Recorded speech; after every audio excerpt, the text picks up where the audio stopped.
Sveiki!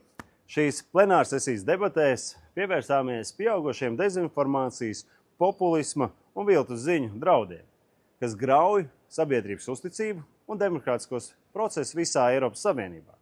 Neatkarīgs žurnālistika un plašsaziņas līdzekļu daudzveidība ir veselīgs demokrātijas stūrakmens, bet mūsdienu digitālajā laikmetā saskaramies ar pieaugošiem draudiem, ko rada ļaunprātīgi spēlētāji, kuri manipulē ar informāciju.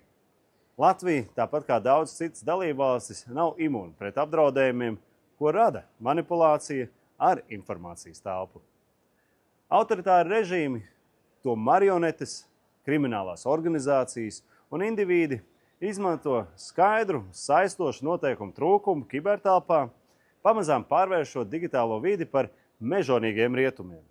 Lai to risinātu, jau gadiem esmu iestājies par nepieciešamību pēc starptautiska saistoša regulējuma, tādas kā Ženēvas konvencijas digitālajai telpai, kas kibertelpai radītu skaidrus satiksmes noteikumus.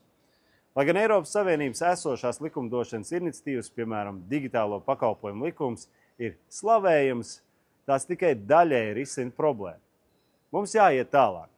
Pārskatāmās un juridiski saistošas uzvedības vadlīnijas ir jānosaka globālā līmenī. Valstīm, uzņēmumiem un privātu personām ir jābūt saucamām pie atbildības, un mums jābūt instrumentiem, lai apturētu dezinformācijas kampaņu izplatību, kiberuzbrukums un manipulācijas ar datiem un informāciju. Ir pierādīts, ka informācijas manipulācija digitālajā telpā spēj sabotēt vēlēšanas un šķelt sabiedrības. Mēs nedrīkstam pieļaut, ka informācijas telpa pārvēršas par tiešām telpu bez noteikumiem, kur katrs dara, kā grib.